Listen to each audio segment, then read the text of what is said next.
जावेद का घर है और अतिक्रमण के रूप में ये चिन्हित किया गया है। तो हाईकोर्ट के निर्देश के बाद ये कार्रवाई की बात तहसील प्रशासन और दो वाला कोई हाथ न लगा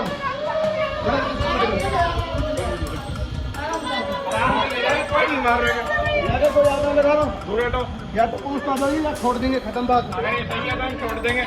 अगर यहाँ पर किसी जिहादी का सपोला मुखबर अगर यहाँ पर हो, आस पास में कहीं दूर दूर तक अगर ये आवाज जहाँ तक जा रही हो, तो उससे कहना चाहूंगा खुल के कि बेटा खाली हम भी नहीं उठते हैं।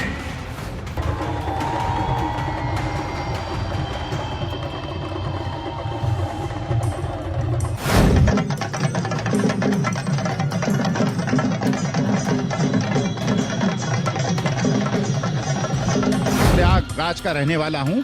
प्रयाग स्टेशन में हिंदू मुसलमान सिख ईसाई लाइन लगा के सैनिकों को सलाम करते थे और एक परिवार की तरह रहते थे।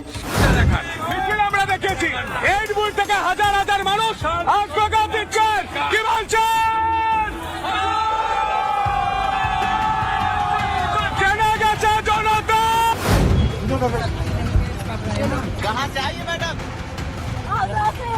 क्या नाम है आपका? क्या क्या समस्या क्या है?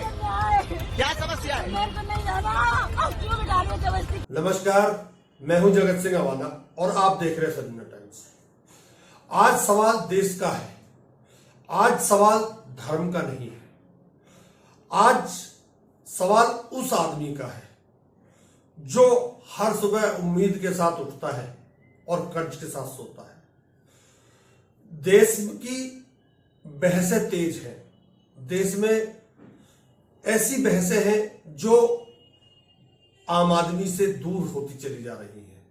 आम आदमी की पहुंच से बाहर होती हुई ये बहस, टीवी चैनलों और अखबारों की बहस, जब हमारी प्राथमिकताओं की बात आती है, जब हमारी रोजगार की बात आती है, जब हमारे महंगाई की बात आती है, तो इनकी मुद्दे दूसरे हो जाते हैं। इनके मुद्दे मंदिर पर आ जाते हैं, कभी मस्जिद पर आ जाते हैं, कभी हिंदू पर आ जाते हैं, तो कभी मुसलमान पर आ जाते हैं। और असली मुद्दे धीरे धीरे सुर्खियों से बाहर होते चले जाते हैं। बस बहस रह जाती है तो हिंदू और मुसलमान पर, बस, इसके अलावा कुछ नहीं। आज बात अगर हम महंगाई की करें, अगर महंगाई की दर को भी देखें, सरकारी आंकड़ों के मुताबिक भी महंगाई दर बढ़ रही है, महंगाई बढ़ रही है। गरीब आदमी की पहुंच से हर वो चीज दूर होती चली जा रही है जिसे गरीब आदमी पाना चाहता है, चाहे वो आटा हो, दाल हो, रोटी हो, कुछ भी हो, दही हो, दूध हो, सब चीज गरीब आदमी की पहुंच से दूर होती चली जा रही है। सब्जी महंगी, दाल महंगी, दूध महंगा, दवा महंगी, सब महंगा, और आमदनी उतनी ही या उतनी से कम। अब आप खुद सोचिए, इस देश में जब आम आदमी इतना परेशान है महंगाई, बेरोजगारी आदि मुद्दों से, तो फिर ये आखिर हिंदू मुसलमान की बहस क्यों? जिंदगी तो जीनी है ना, जिंदगी को तो जीना है, चाहे कैसे भी जिया जाए। इस तरह तो जिंदगी में हर बोझ उठाना पड़ेगा, इस तरह तो जिंदगी में हर बोझ उठाना पड़ेगा। जो सवाल जिंदा है वो सवाल तो उठाना पड़ेगा। सवाल और कई हैं।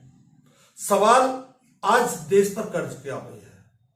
कर्ज लेती है सरकार, चुकाना पड़ता है एक कॉमन मैन को। सरकार का खजाना कॉमन मैन के जरिए भरता है। जो 2014 में देश पर कर्ज था 55 लाख करोड़ का, वो बढ़ते बढ़ते 2025 में करीब 200 लाख करोड़ का हो चुका है।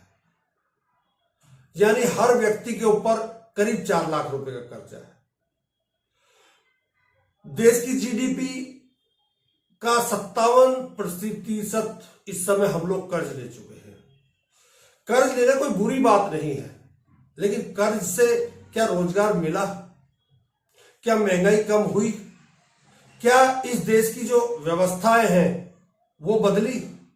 जब व्यवस्थाएं ही नहीं बदल सकती तो फिर ऐसे कर्ज का क्या फायदा? आप ये देखिए, आप गाड़ी लेते हैं कर्ज पे, हर कोई कर्ज पे गाड़ी लेता है, उसकी किस्त देता है, लेकिन उसे चलाता भी तो है ना। तो ऐसा ही सवाल है, जब देश की सरकार कर्ज ले रही है विदेशों से, वो 200 लाख करोड़ के करीब हो चुका है, उसका भोग करता कौन है? हमें तो कोई फायदा हो नहीं रहा। सड़कें बन रही है तो उसके लिए हम टोल टैक्स दे रहे हैं। सड़कें बनने से पहले हम गाड़ी का रजिस्ट्रेशन कराते हैं, उसमें 15 साल का देते हैं। गाड़ी चलती है 10 साल डीजल की, टैक्स लिया जाता है 15 साल का। गजब की बात है, गजब का खेल है इस देश में। जो चीज चलनी ही 10 साल है सड़क पर, उसका टैक्स 15 साल क्यों लिया जाता है? क्या किसी ने कभी ये सोचा? क्या इस देश की सरकार ने सोचा? हमारे प्रधानमंत्री जी कल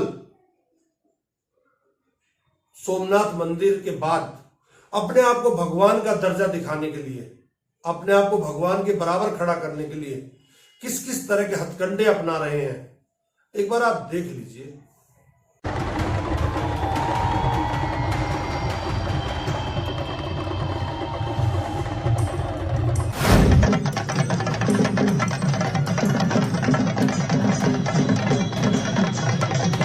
नरेंद्र मोदी साहब में ही भगवान नजर आते हैं, लेकिन वहां कुछ ऐसा हुआ था जिसके बाद आप खुद बताइए ये सनातन का कितना सम्मान है। ये मैं नहीं कह रहा हूं, आज आपको दिखाऊंगा तस्वीरों, उसके बाद जरा उस पर अपनी टिप्पणी जरूर करिएगा, कमेंट जरूर करिएगा।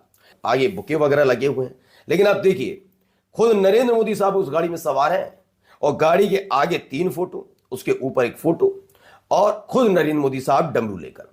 नरेंद्र मोदी साहब ने दोनों हाथों से डमरू बजाए। ये गोदी मीडिया के लिए खबर है, बहुत बड़ी खबर, कि दोनों हाथों से डमरू बजा दिए नरेंद्र मोदी साहब ने। ऐसा कोई नेता नहीं हो सकता। वो तो ठीक है, नीचे भी तो देखो, बाबा सोमनाथ के कार्यक्रम के लिए उनके मंदिर तक जाते हैं और सिर्फ अपना प्रचार, मतलब सिर्फ और सिर्फ नरेंद्र मोदी नजर आएंगे। कहीं से आपको ये लग रहा है कि एक श्रद्धालु वहां तक पहुंचने की कोशिश कर रहे हैं? देख लीजिए आप फोटो। यहां पर हकीकत में किसकी होनी चाहिए थी या क्या होना चाहिए था? नहीं भी होनी चाहिए तो क्या था?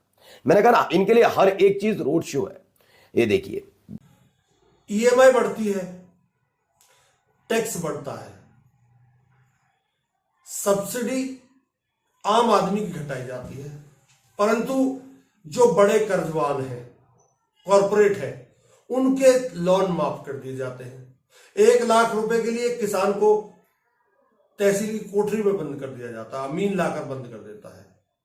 परंतु जो लाखों करोड़ रुपए लेकर भाग गए या लाखों करोड़ रुपए खा रहे हैं इस देश में, उनके ऊपर कभी कोई कार्रवाई नहीं होती। उनको बाकायदा वीआईपी का दर्जा दिया जाता है। कर्ज लेती है सरकार, भुगतता है कॉमन मैन। मैंने पहले भी आपसे बोला, टैक्स के रूप में भुगतता है, हर चीज पे वो टैक्स देता है।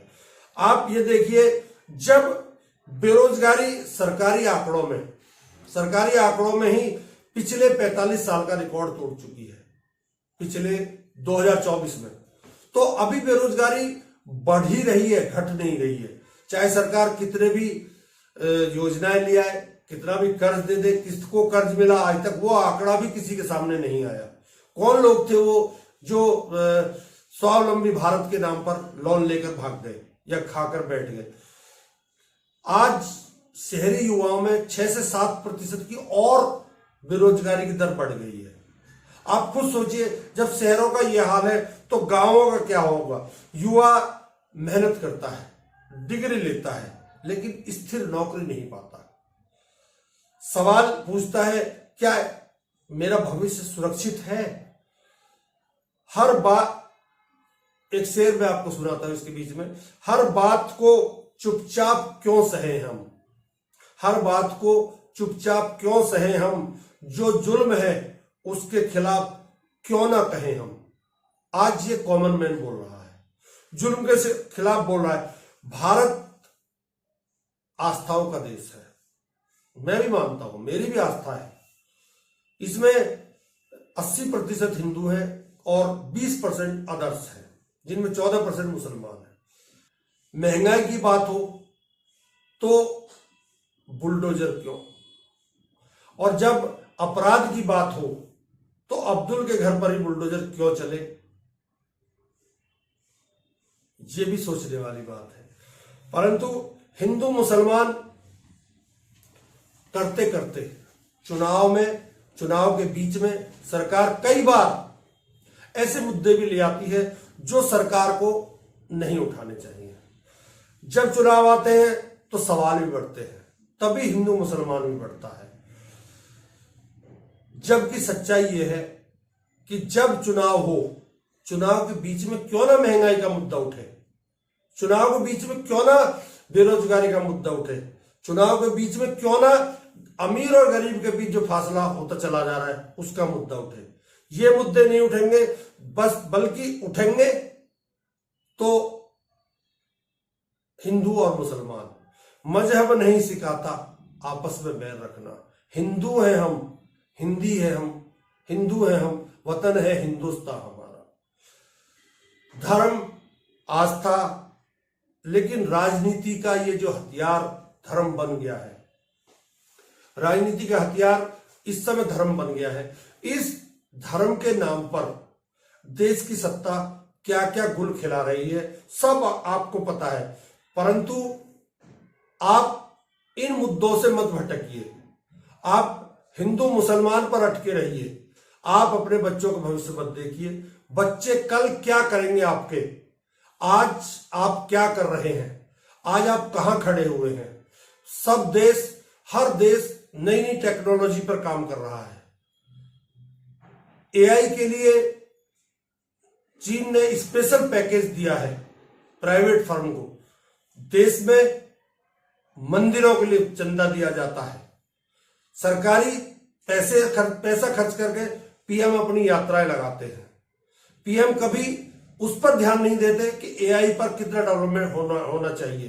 पीएम कभी इस पर ध्यान नहीं देते कि एआई के जरिए जो देश की नौकरियां छीनने वाली है उनके लिए क्या दूसरा रास्ता बनाया जा सकता है। पीएम इस पर भी बात नहीं करते कि जब देश में चुनाव होना है और चुनाव में बराबर का दर्जा होना चाहिए लोकतंत्र में सभी पार्टियों का, तो फिर चंदा 10,000 करोड़ का कैसे बीजेपी को मिल जाता है। पीएम क्यों नहीं बात करते इस पर? पीएम कभी उस बात पर नहीं करते कि जो अमीरी और गरीबी के बीच की खाई है उसे कैसा पाटा जाए। पीएम इस पर भी बात नहीं करते कि आज देश में जो चल रहा है, आए दिन ट्रंप धमकी देता है हमें, हम उस पर कोई कार्रवाई क्यों नहीं करते। ट्रंप क्यों हमें डरा रहा है, हम क्यों ट्रंप से डर रहे हैं, सवाल ये भी पूछ रहा है आज कॉमन मैन। आप डरते क्यों हैं ट्रंप से? ट्रंप आपका क्या ले जाएगा? ट्रंप को के पास आपकी ऐसी कौन सी लूज चीज पल्ले पड़ गई है उसके कि जिसकी वजह से वो आपको ब्लैकमेल कर रहा है। सवाल ये है कि जब सब कुछ देश में धर्म के नाम पर ही चलेगा तो इस देश में कर्ज भी बढ़ेगा, इस देश में अराजकता भी बढ़ेगी, इस देश में हिंदू और मुसलमान भी होगा, इस देश में अमीरी और गरीबी के बीच की खाई भी और बढ़ेगी, इस देश में भुखमरी भी बढ़ेगी, इस देश में बेरोजगारी भी बढ़ेगी, इस देश में हर वो काम होगा जो एक समृद्ध देश में नहीं होना चाहिए। अब विकसित देश की बात नहीं करते, अब हिंदू राष्ट्र की बात इन्होंने करनी शुरू कर दी है। यहां तक कि जो एनएसए है अजीत डोभाल, वो भी अब बोल रहे हैं कि हिंदू राष्ट्र बनाने के लिए मजबूत होना पड़ेगा युवाओं को। यानी इनके बच्चे विदेश में पढ़ेंगे और हमारे बच्चे यहां तलवार और भाले फांसेंगे। यानी हिंदू राष्ट्र के लिए हम लड़ेंगे और मजे ये लेंगे। है ना गजब की बात।